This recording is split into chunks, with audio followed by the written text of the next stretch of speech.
Amin, silakan duduk Bapak-bapak Ibu-ibu. Shalom Bapak-bapak Ibu-ibu sekalian. Ini adalah minggu kedua. Ya, puji Tuhan di bulan yang September. Tema kita bulan ini adalah maximize your capacity. Waduh, Inggris nih. Ya, sampai lupa nih Indonesia ini jadi apa ya? Pokoknya belum keluar. Maximize your capacity. Tapi temanya hari ini adalah upgrade your capacity. Kadang-kadang kalau kita bilang capacity apa? Kapasitas. Next tuh, saya langsung saja. Nih, bisa baca nggak? Mudah-mudahan bisa baca ya. Kecil banget ya. Waduh, kelihatannya saya bikinnya kekecilan. Menghemat slide malah kekecilan. Saya bacakan aja ya. Kapasitas menurut KBBI itu adalah Kamus Besar Bahasa Indonesia. Artinya adalah ruang yang tersedia, daya tampung, daya serap, panas, listrik dan sebagainya, keluaran maksimum, kemampuan berproduksi, kemampuan kapasitor. Nah, ini kalau kata dasarnya begini, Bapak-bapak Ibu sekalian. Sebagai pengantar, saya akan bantu mengajar lah ya. Itu dapat temanya bahasa Indonesia. Ternyata setelah kita ngomong bahasa Indonesia, kita kembali lagi ke bentuk kata dasarnya. Inilah kata dasar.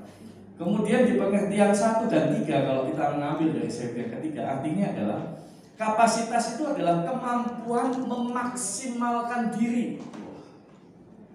Jadi kemampuan untuk memaksimalkan diri. Maksudnya gimana sih memaksimalkan diri? Ya, apa yang ada dalam diri kita itu dipergunakan dengan seluas-luasnya. Nah, kalau contoh yang paling gampang ini pabrik ya. Pabrik, saya punya mesin misalnya, punya mesin pabrik, kapasitas produksinya, jadi satu hari saya bisa menghasilkan 1000 sepatu. 1000 sepatu. Tetapi karena karyawan saya ingin saya tambahkan dan mesinnya saya tambahkan, saya ingin kapasitasnya menjadi 1500 sepatu. Nah, memaksimalkan itulah kapasitas.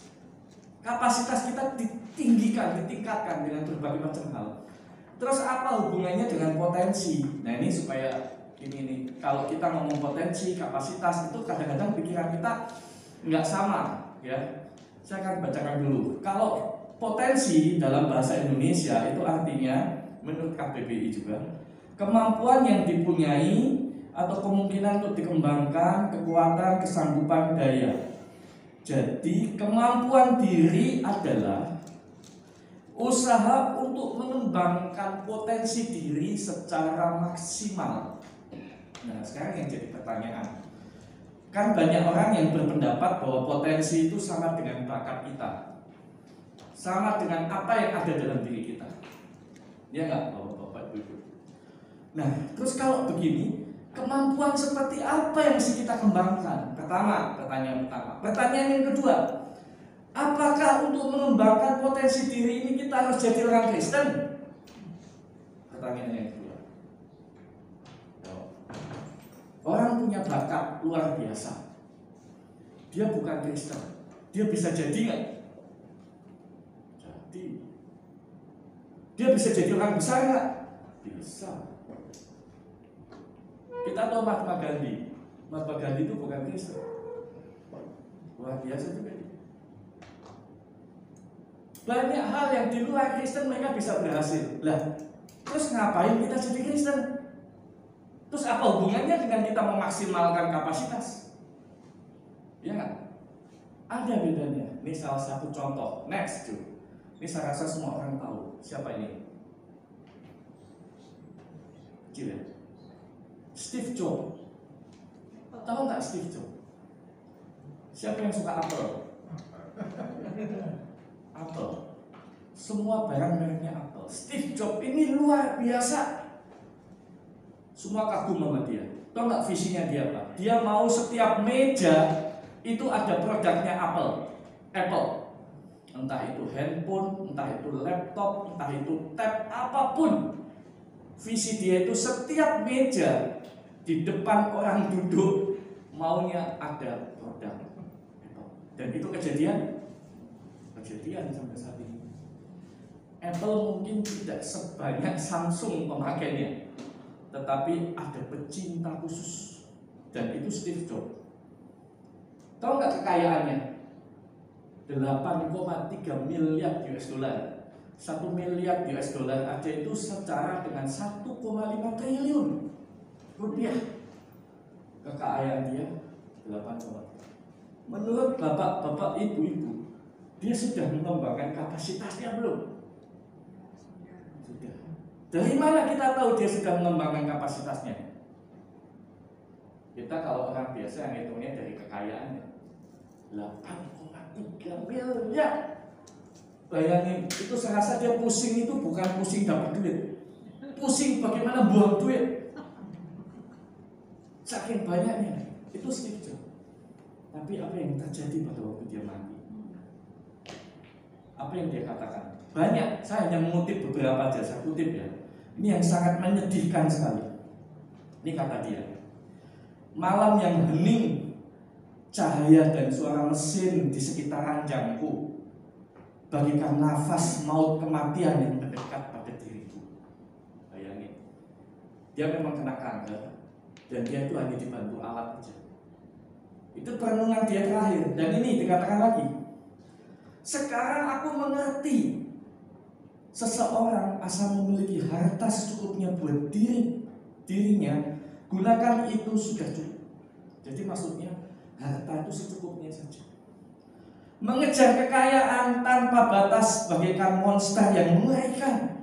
Tuhan memberikan kita organ-organ perasa agar kita bisa merasakan cinta kasih yang terpendam dalam hati kita yang paling dalam, tetapi bukan kegembiraan yang datang dari kehidupan yang mewah. Itu hanya ilusi.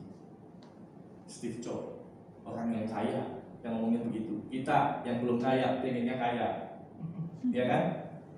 Logikanya begitu. Terus selanjutnya, harta kekayaan yang aku peroleh saat aku hidup tak mungkin bisa aku bawa pergi. Yang aku bisa bawa adalah kasih yang murni yang selama ini terpendam dalam hatiku. Hanya cinta kasih itulah yang memberikan kekuatan dan terang. Dia mengakui ada satu kasih. Coba bayangkan nih bapak-bapak, ibu-ibu sekalian. Ya kita belajar dari Steve Jobs. Dia kan orang sudah sukses. Apa sih yang enggak? Dia itu tidak punya hobi selain bekerja. Sampai akhirnya semua produk dia kita rasakan.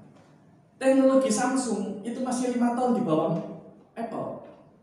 Masih 5 tahun di bawah Apple. Dia ngejar tapi masih belum bisa. Itu Apple. Kita ngomong Steve Jobs. Coba bayangkan. Ini orang sukses loh. Dan kita selalu pengen berangan-angan begitu kan. Aku pengen kayak, ya nggak usah kayak Steve Jobs ya, 8,3 miliar US dollar ya, nggak usah segitulah ya. Asal cukup, asal sehari udah nggak pusing buang duit gitu. Tapi ternyata dia ngakui harta itu. Terus mengapa kita mesti mengembangkan diri kita? Mengapa kita mesti membuat kapasitas kita sekuat tenaga kita? Buat apa? Kalau hasilnya seperti ini. Nah, tenang dulu ya. Next, Joe. Ini susah. Saya akan sekarang masuk ke dalam tokoh-tokoh Alkitab. Apakah mereka sudah memaksimalkan kapasitasnya? Supaya kita jangan punya pikiran begini loh. Memaksimalkan kapasitas itu berarti yang jadi ukuran 1, kaya, 2, jabatan, 3, pengaruh. Supaya kita jangan berpikiran seperti itu. Nah sekarang kita lihat. Ini sebenarnya saya salah, ini paling akhir. Ini kalau saya lihat ngasih gambar ini juga pasti nggak tahu gambar siapa. Emang tahu ini gambar siapa? Ada yang tahu nggak? Kira-kira gambar siapa? Hah? Eva Pras. Sopo Eva Pras. Kita nanti next dulu Jul. Daud, kita Daud. Apakah dia sudah memaksimalkan kapasitasnya? Mungkin kita bilang oke, benar Daud.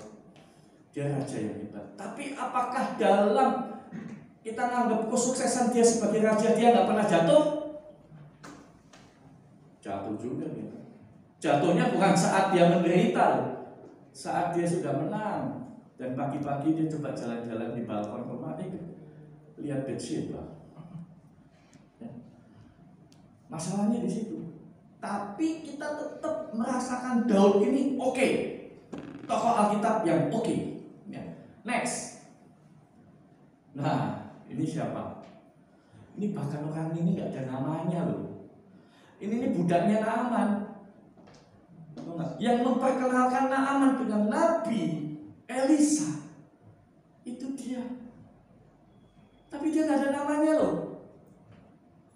Tapi dia bisa membuat panglima besar Aram merasakan kasih Tuhan.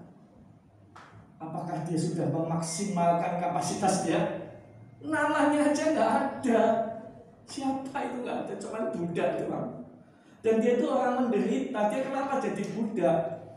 Karena kerajaan Aram itu banyak gerombolan di sana. Perbatasan dengan Israel, dia suka ngerampok. Nah, salah satunya anak-anak nih yang dibawa ini. Next, Joe. Nah, tahu nggak ini siapa? Ananias. Bukan Ananias Safira ya, tapi Ananias yang mendoakan Paulus supaya dia bertobat. Ananias namanya cuma sekali disebut di Alkitab. Apakah dia sudah memaksimalkan kapasitas dia? Ini adalah tokoh Alkitab. Saya sengaja bawa orang yang gede-gede yang berhasil. Ini semuanya dicatat di Alkitab. Epafras itu tuh, saya tertarik Epafras itu dari siapa tahu nggak? Renungan doa dari Johan. Johan tuh sempat bahas masalah Epafras. Nah, saya tertarik untuk menggali siapa dia Epafras. Epafras itu pelayannya. Tapi banyak tafsiran yang mengatakan justru dia itu yang memimpin jemaat di Laodikia. Dia itu yang melayani Paulus. Pokoknya kalau dari beberapa daerah mau ketemu Paulus di penjara, dia yang datang. Dia melayani Paulus sampai sempat dia tuh sakit mau mati, tapi nggak jadi mati. Itu adalah Epafras. Nah, sekarang timbul pertanyaan, jadi memaksimalkan kapasitas itu yang seperti apa? Kalau saya bicara dengan anak-anak youth, saya masih bisa loh ngomong, apa cita-cita kamu? Ya, capai, raihlah gini-gini. Nah, kalau saya bicara sama misalnya Oma Verita, tante, cita-cita pasti tercapai, berusaha sekuat tenaga. Gimana kalau begitu? Jadi memaksimalkan kapasitas itu apakah hanya terbatas pada orang-orang muda? Terus bagaimana dengan yang tua? Apakah dia juga harus memaksimalkan kapasitas? Nah, ini berbagai macam pertanyaan. Next, sekarang. Nah, ini ada satu ayat, saya bacakan aja ya. Ini ayat kita sih sebenarnya. Ayat ini berkata begini, 1 Timotius 4 ayat 10 sampai ayat 15. Itulah sebabnya kita berjerih payah dan berjuang, karena kita menaruh pengharapan kita kepada Allah yang hidup, juru selamat semua manusia, terutama mereka yang percaya. Beritakanlah dan ajarkanlah semuanya itu. Jangan seorang pun menganggap engkau rendah karena engkau muda. Jadilah teladan bagi orang-orang percaya dalam perkataan, dalam tingkah laku, dalam kasihmu, dalam kesetiaanmu, dan dalam kesucianmu. Sementara itu sampai aku datang, bertekunlah dalam membaca kitab-kitab suci, dalam membangun dan dalam mengajar. Jangan lalai dalam menggunakan karunia yang ada padamu, yang telah diberikan kepadamu oleh nubuat dan dengan penumpangan tangan sidang penatua. Perhatikanlah semua itu, hiduplah di dalamnya supaya kemajuanmu nyata kepada semua orang. Kenapa ayat ini saya ambil? Sebenarnya ayat ini ditujukan kepada Timotius untuk mengatasi banyak pengajar sesat saat itu. Maka dia ngomong sama Timotius ini, ya. Tetapi ini sebenarnya bisa dipakai oleh kita untuk memaksimalkan kapasitas kita. Jadi saya membuat satu konsep yang berbeda. Kapasitas itu akan kita kejar, akan kita kembangkan, tapi dengan cara yang bagaimana? Kita akan lihat, karena satu nih tujuan dulu nih. Kalau kemarin bapak-bapak, ibu-ibu ikut dalam doa pembangunan, saya sempat bicara tentang jalannya Tuhan, keinginannya Tuhan. Keinginannya Tuhan dalam diri kita, ini mesti harus tahu semua ini sebagai orang Kristen ya, sebagai anak-anak Tuhan. Keinginannya Tuhan dalam kehidupan kita, intinya itu ya Yohanes 3 ayat 16. Supaya tidak ada orang yang binasa, melainkan hidup yang kekal. Itu target utamanya Yesus. Target utamanya Allah. Target utamanya Allah itu bukan supaya kamu menjadi raja, bukan kamu sebagai pengusaha miliarder, walaupun itu kadang bisa, tapi tujuannya bukan itu. Allah buat tujuan itu supaya kita selamat dan bisa hidup kekal. Caranya gimana? Ya, waktu kita hidup ini bagaimana? Waktu kita sampai mati, apakah kita masih memegang iman itu? Itu Bapak-bapak Ibu yang harus kita perhatikan. Ya, sampai kita mati itu masih pegang iman enggak? Kalau udah nggak pegang iman, ya bye-bye. Tujuan Tuhan itu gagal. Dia maunya kita selamat sampai akhir. Maka semua yang dibuat oleh Tuhan itu mengarahnya ke sana. Nah, sekarang kita akan bicara masalah maximize your capacity sebagai apa? Sebagai anak Tuhan. Kalau kita memaksimalkan kapasitas sebagai anak Tuhan, berarti itu berlaku untuk semua saja. Gak cuma anak kecil, kaum muda, udah dewasa, udah lanjut, semuanya kita harus memaksimalkan kapasitas. Yang pertama. Yang kedua, kalau kita memaksimalkan kapasitas rohani kita tuh ngerti loh apa yang maunya Tuhan. Kalau kita ngerti apa maunya Tuhan, semuanya akan jadi beres. Yang muda masa depannya akan terjamin, yang tua sampai akhir tetap akan ada di dalam iman. Itu adalah maximize kapasitas kita sebagai orang Kristen, apa kerohanian kita. Jadi gini bapak-bapak ibu-ibu, ketika kita kemarin waktu kapan ya, itu kan ada satu KKR ya di GSTA itu yang siapa itu namanya dari Singapura, ketua GSTA Singapura. Dia bawain firman, saya anggap sih sangat terbuka sekali. Dia mengatakan begini, Yusuf, kenapa sih Yusuf itu tahan terhadap Potifar? Kenapa sih Yusuf itu rela dipenjara walaupun dia marah? Kenapa sih Yusuf tetap hidup kudus walaupun dunia tidak memihak dia? Karena dia sudah punya visi dari kecil. Dia sudah diberikan visi Allah. Mimpi bahwa ada bintang, 12 bintang semuanya akan tunduk kepada dia. Ada banyak gandum yang tunduk kepada dia. Itu kan semua jadi marah.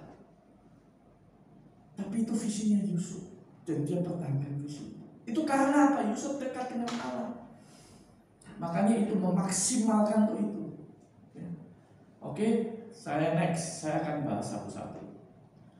Yang pertama saya ambil ayatnya itu yang pasal 10. Itulah sebabnya kita berjerih payah berjuang, karena kita menaruh pengharapan kita kepada Allah yang hidup, juru selamat semua manusia, terutama mereka yang percaya. Beritakan dan ajarkan semua itu. Jadi yang pertama itu bapak-bapak ibu, pengharapan kita itu jangan sampai goyah. Keyakinan kita akan pengharapan Allah itu jangan sampai goyah. Itu iman. Kalau kita memaksimalkan kapasitas kita untuk apapun, yang pertama adalah ini, kita harus punya iman.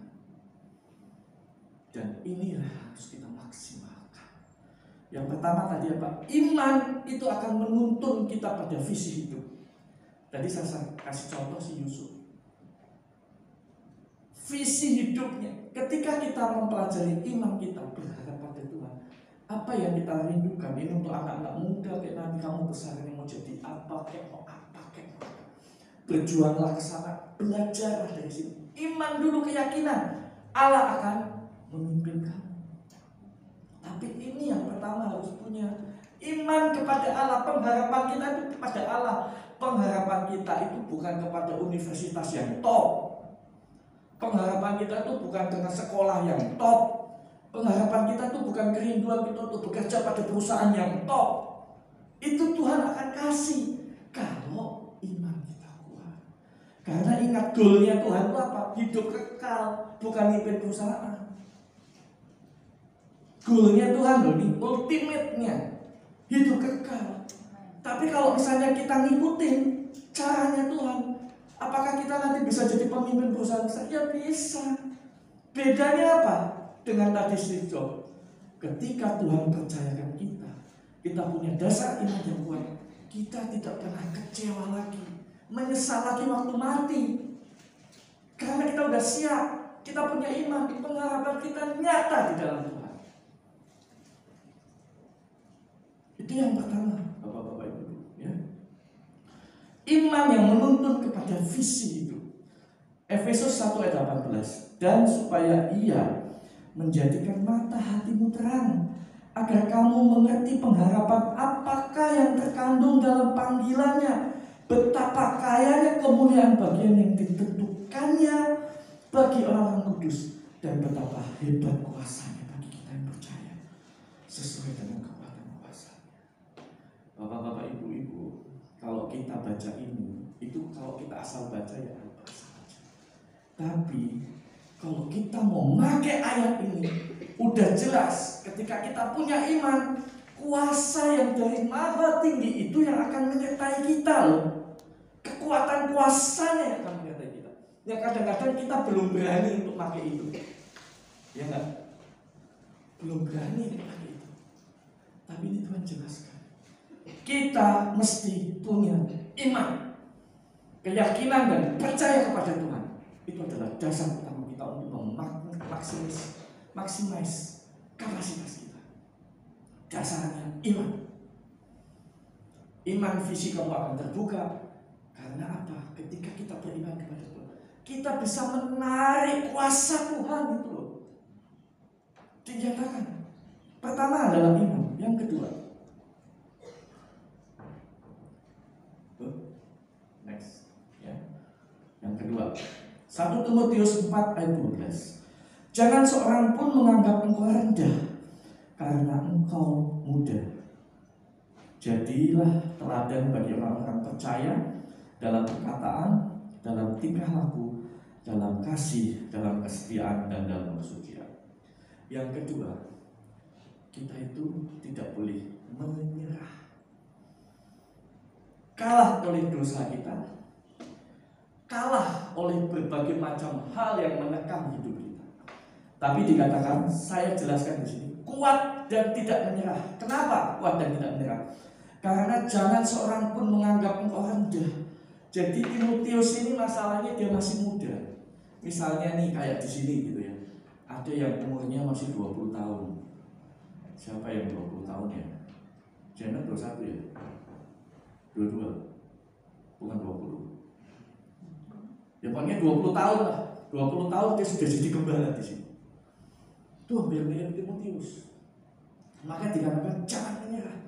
Apakah Timotius tidak akan mengalami tantangan? Banyak, Bapak-bapak Ibu. Banyak tantangannya. Tetapi satu hal, Timotius dia punya self starter. Apa itu self starter? Ketika dia jatuh, ketika dia merasa kecewa, dia langsung bisa balik lagi. Siapa yang bilang Timotius tidak pernah kecewa?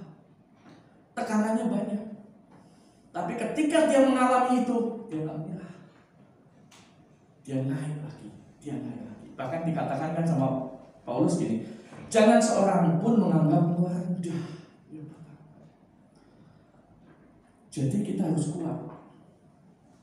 Kita harus punya satu kapasitas menguatkan diri kita.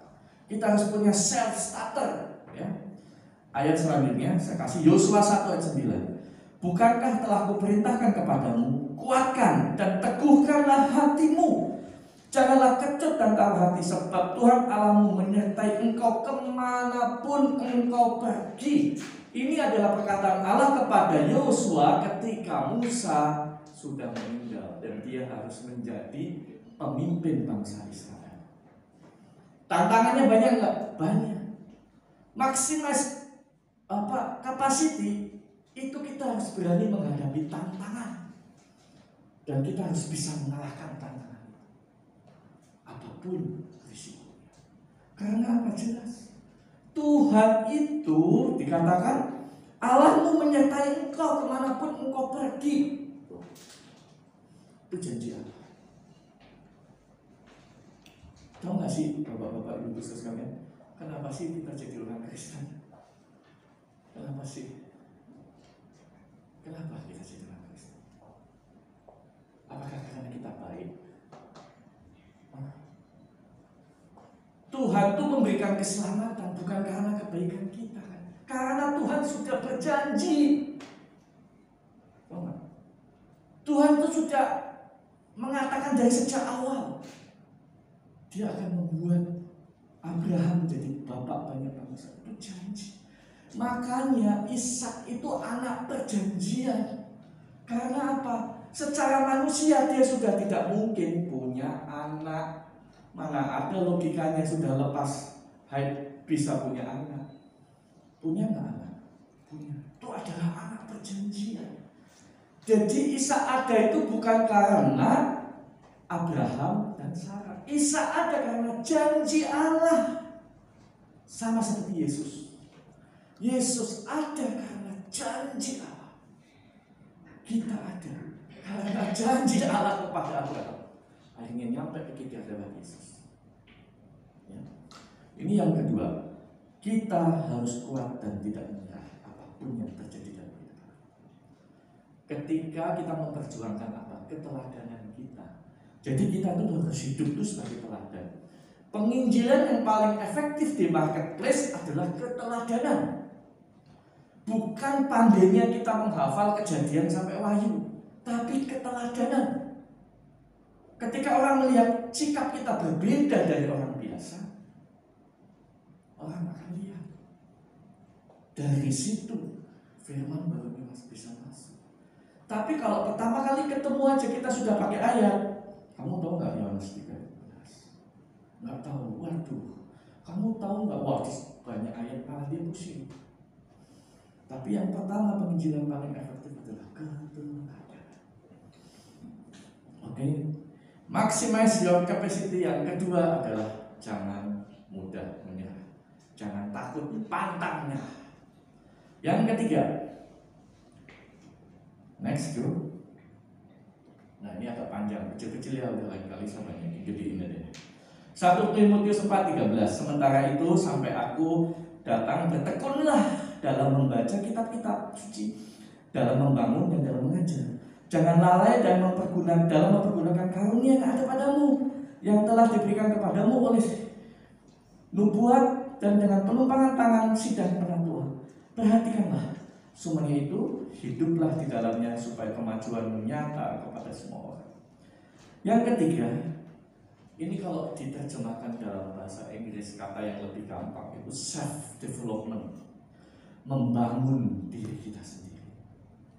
Di sini saya katakan berusaha meningkatkan kemauan untuk berhubungan dengan Tuhan yang akan memberikan kemampuan maksimal. Jadi gini nih, kalau kita baca ayat tadi ya, ada beberapa hal yang menarik. Pertama, bertekun dalam membaca kitab, yaitu makanya kan Ibu Gembala kita programnya WPTA.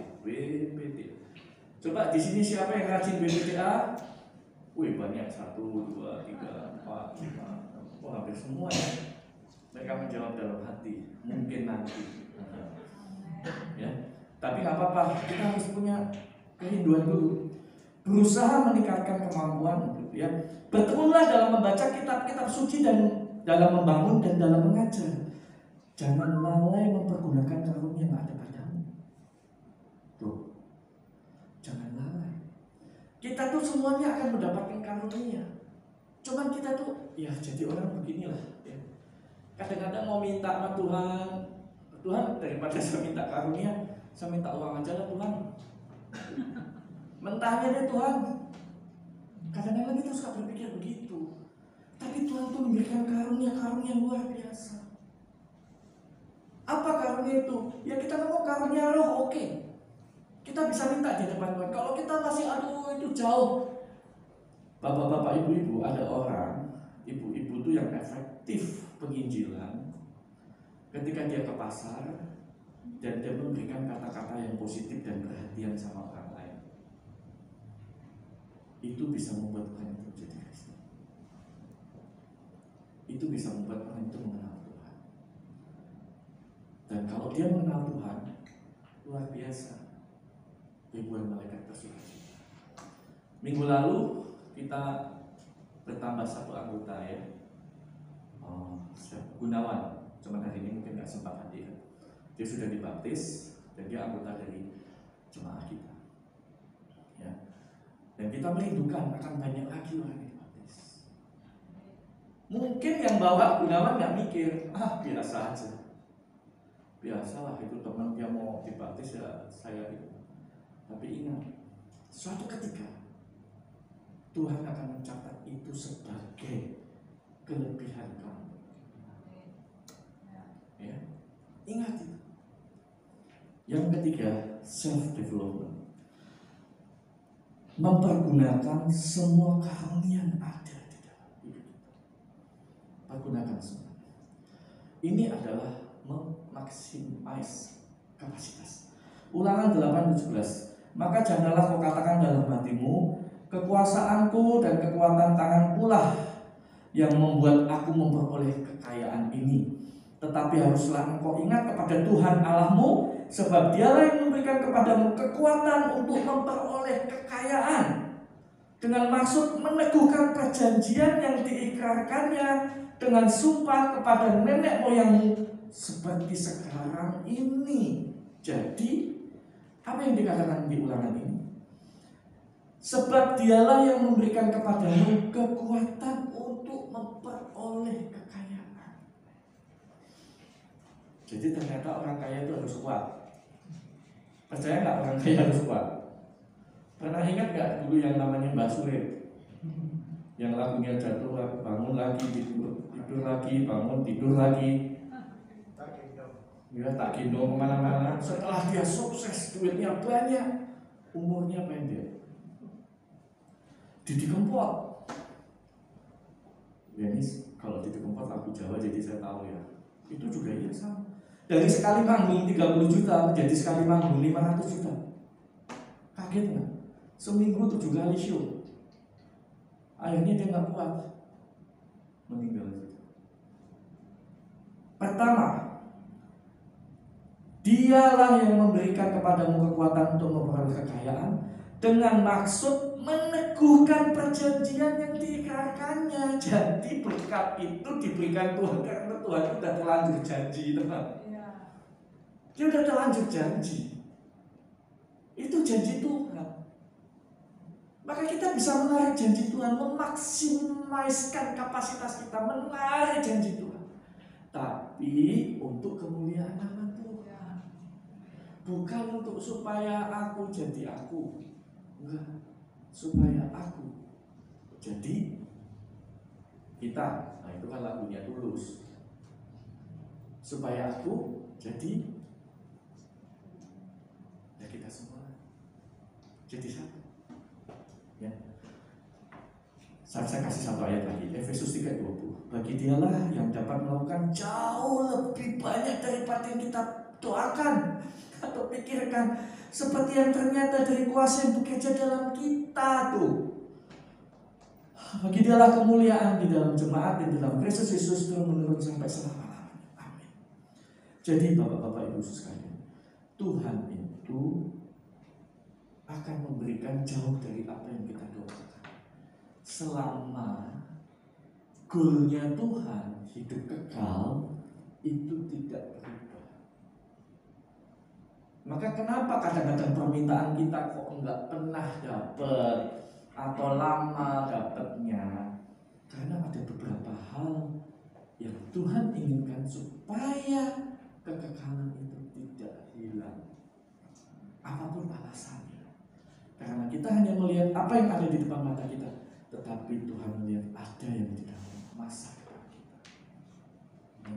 Terus tadi dikatakan di sini, Dialah yang dapat melakukan jauh lebih banyak daripada yang kita doakan dan pikirkan, seperti yang ternyata dari kuasa yang bekerja di dalam kita. Jadi kuasanya itu di luar doa-doa kita ada. Itu adalah maximize your capacity. Upgrade-nya begini. Sebenarnya masih ada lagi. Untuk aplikasinya gimana Pak? Aplikasinya gimana? Entar sore kalau mau datang lagi. Itu aplikasinya. Bagaimana kita mengupgrade diri. Ya? Nah, kesimpulannya saya next to kok aneh kesimpulannya. Hendaklah engkau setia sampai mati, dan aku akan mengaruniakan mahkota kehidupan. Kok kesimpulannya begitu sih? Maximize your capacity, goalnya harus ini. Goalnya harus ini, karena ini yang diinginkan Tuhan, bukan yang diinginkan kita. Tinggal nanti Tuhan mau jadikan apa di dunia ini, kita serahkan kepada Tuhan. Ya. Kan ada ayat yang mengatakan begini, kamu akan menjadi kepala kan? Kok semuanya kepala, orangnya nggak ada gimana? Bisa jalan nggak? Misalnya begitu. Apakah itu benar? Apakah itu salah? Itu benar. Rinciannya gimana? Penjelasannya gimana? Entar. Kita akan bikin podcast. Mari kita berteologi. Beberapa hal itu akan kita bahas. Ya. Jadi intinya adalah maximize your capacity atau upgrade your capacity. Itu tujuannya ini, supaya kita setia. Mahkota kehidupan ada. Puji Tuhan. Kita akan berdoa. Oh Yesus, haleluya. Terima kasih Tuhan, hikmat-Mu selalu ada dalam hidup. Haleluya. Tuhan, kami bersyukur saat ini.